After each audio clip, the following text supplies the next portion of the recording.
নমস্কাৰ ফ্ৰেণ্ডছ, স্বাগতম জনাইছোঁ সকলোকে। আৰু পুনৰ টিচাৰ ৰিক্ৰুইটমেণ্ট অসমৰ কাৰণে আপোনালোকৰ টিচাৰ পোষ্ট খালী হৈছে আৰু তাত আপোনালোকৰ কোনো ডায়েট বা টেট এইবিলাক নালাগে। আৰু তাৰ কাৰণে আপোনালোকৰ মাহিলী চেলাৰীটো ভাল দিছে, 34,800 টকা আপোনালোকে চেলাৰী পাব, গেট পে থাকিব। ইয়াত অসমৰ সকলো ল'ৰা ছোৱালীয়ে এপ্লাই কৰিব পাৰিব। কোৱালিফিকেশ্যনখিনি কেনেকুৱা ধৰণৰ আহিছে, কেনেদৰে এপ্লাই কৰিব, মই সকলোখিনি জনাই দিম। তো আপোনালোকে ভিডিঅ'টো সম্পূৰ্ণ হৈ গ'লে চাই থাকিব। তো যিটো ভেকেঞ্চি আহিছে, এডভাৰটাইজমেণ্টটো আহিছে আপোনালোকৰ আৰ্মি স্কুল নাৰেংগী গুৱাহাটী। এইটো আছে আপোনালোকৰ হাটগাঁৱত আছে আৰ্মি স্কুলখন গুৱাহাটী। তো তাৰ পৰা আহিছে কিছুমান টিচাৰ পোষ্ট খালী হৈছে, তাৰ কাৰণে আপোনালোকে এখন এপ্লিকেশ্যন ফৰ্ম ফিল আপ কৰি পিনি আপোনালোকে চেণ্ড কৰিব লাগিব। এড্ৰেছটো ইয়াত সকলো এড্ৰেছ দি দিয়া আছে, পিন নাম্বাৰ দিয়া আছে। আপোনালোকে এড্ৰেছত চেণ্ড কৰিব লাগিব যদিহে আপোনালোকৰ কোৱালিফিকেশ্যনখিনি মিলে। তো আপোনালোকে চেল্ফ এটেষ্ট কৰি সকলোবিলাক ডকুমেণ্ট এই এড্ৰেছটোত পঠাই দিব। তো এতিয়া মই আপোনালোকক জনাই দিছোঁ, প্ৰথমটো হৈছে PGT ছাবজেক্ট। কোৱালিফিকেশ্যনটো বিচাৰিছে আপোনালোকৰ মাষ্টাৰ ডিগ্ৰী কৰা হ'ব লাগিব, ফিজিকেল এডুকেশ্যন। আৰু তাত চেলাৰী দিছে 9,300 টকাৰ পৰা 34,800 টকা, গেট পে থাকিব 4,800 টকা। এতিয়া আপোনালোকে চাই ল'ব পাৰিব, মাষ্টাৰ ডিগ্ৰী কৰা হ'ব লাগিব ফিজিকেল এডুকেশ্যনত। 2 নম্বৰটো হৈছে PGT ছাবজেক্ট টিচাৰ ল'ব। চেলাৰীবিলাক ছেম আছে আৰু তাত আপোনালোকৰ কোৱালিফিকেশ্যন বিচাৰিছে MTech কৰা হ'ব লাগিব কম্পিউটাৰ ছায়েন্সত, নাইবা MCA কৰা হ'ব লাগিব, MSc কম্পিউটাৰ এইবিলাকত আপোনালোকৰ থাকিব লাগিব ডিগ্ৰী, নাইবা আপোনালোকে পষ্ট গ্ৰেজুৱেট কৰিব লাগিব মেথমেটিক্স ফিজিক্স এইবিলাকত আপোনালোকৰ 3 বছৰ ডিপ্ল'মা লাগিব। ইয়াত দি থোৱা আছে, আপোনালোকে নিজে চাই ল'ব পাৰিব ভালদৰে। মই জনাই দিছোঁ TGT টিচাৰ আছে, তাৰ কাৰণে গ্ৰেজুৱেট পাছ কৰা হ'ব লাগিব, লগতে আপোনালোকৰ BEd থাকিব লাগিব।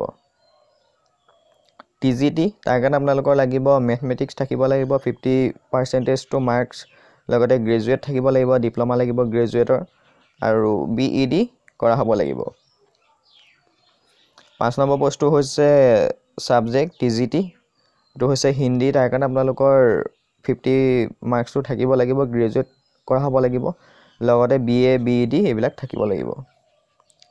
TGT তাৰ কাৰণে আপোনালোকে এইটো ছায়েন্সৰ হয়, ফিজিক্স আপোনালোকে গ্ৰেজুৱেট কৰা হ'ব লাগিব, ফিজিক্স কেমেষ্ট্ৰি এইবিলাক ছাবজেক্ট থাকিব লাগিব, লগতে BSc আপোনালোকৰ থাকিব লাগিব।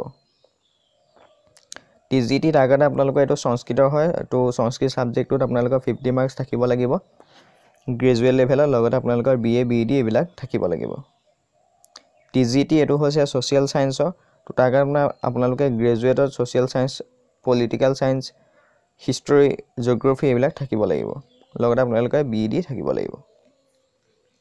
PRT এইটো হৈছে আপোনালোকৰ গ্ৰেজুৱেট ডাইৰেক্টৰ এলিমেণ্টাৰী এডুকেশ্যন। যদি আপোনালোকে DLEd কৰি থৈছে তেতিয়াহ'লে এই পোষ্টটোত এপ্লাই কৰিব পাৰিব। 10 নম্বৰটো হৈছে আপোনালোকৰ স্পেচিয়েল এডুকেটৰ, তাৰ কাৰণে আপোনালোকে গ্ৰেজুৱেট কৰা হ'ব লাগিব, লগতে BEd থাকিলে এপ্লাই কৰিব পাৰিব। 11 নম্বৰ পোষ্টটো হৈছে LDC, তাৰ কাৰণে আপোনালোকে 12,600 টকা পাৰ মান্থ চেলাৰী পাব। কমাৰ্চত আপোনালোকে গ্ৰেজুৱেট কৰা হ'ব লাগিব, লগতে 3 বছৰ এক্সপিৰিয়েঞ্চ লাগিব যিকোনো আপোনালোকে স্কুলত কাম কৰা, লগতে আপোনালোকৰ নলেজ লাগিব এখন কম্পিউটাৰ চাৰ্টিফিকেট। 12 নম্বৰটো হৈছে পেৰাডেমিক, তাৰ কাৰণে 12,600 টকা দৰমহা দিব। আপোনালোকে হায়াৰ ছেকেণ্ডেৰী পাছ কৰিব লাগিব নাৰ্ছিঙত, লগতে আপোনালোকে 5 বছৰ এক্সপিৰিয়েঞ্চ থাকিব লাগিব। ইয়াত অকল ছোৱালীসকলে এপ্লাই কৰিব পাৰিব। তো তাৰপিছতে আহিলে 13 নম্বৰটো ইলেক্ট্ৰিচিয়ান, তাৰ কাৰণে 9,750 টকা চেলাৰী দিব। ITI পাছ কৰিব লাগিব ইলেক্ট্ৰিচিয়ান ছাবজেক্টত, লগতে 2 বছৰ এক্সপিৰিয়েঞ্চ লাগিব কাম কৰা। শেষৰ বস্তু হৈছে প্লাম্বাৰ, তাৰ কাৰণে 9,750 টকা চেলাৰী দিব। ITI পাছ কৰিব লাগিব প্লাম্বাৰত, লগতে 2 বছৰ এক্সপিৰিয়েঞ্চ লাগিব। ইয়াৰ লাষ্ট ডেটটো হৈছে ছাবমিশ্যন কৰা 22 এপ্ৰিল। তো আপোনালোকে 22 এপ্ৰিলৰ আগত যিখন এপ্লিকেশ্যন ফৰ্ম ফিল আপ কৰি আপোনালোকে পঠাব লাগিব। তাৰপিছত আপোনালোকক কলিং আহিব, আৰু কলিং মৰ্মে আপোনালোকে 26 এপ্ৰিল আৰু 27 এপ্ৰিলত ইণ্টাৰভিউ দিবৰ কাৰণে যাব লাগিব আৰ্মি স্কুল যোনখন আছে নাৰেংগীত।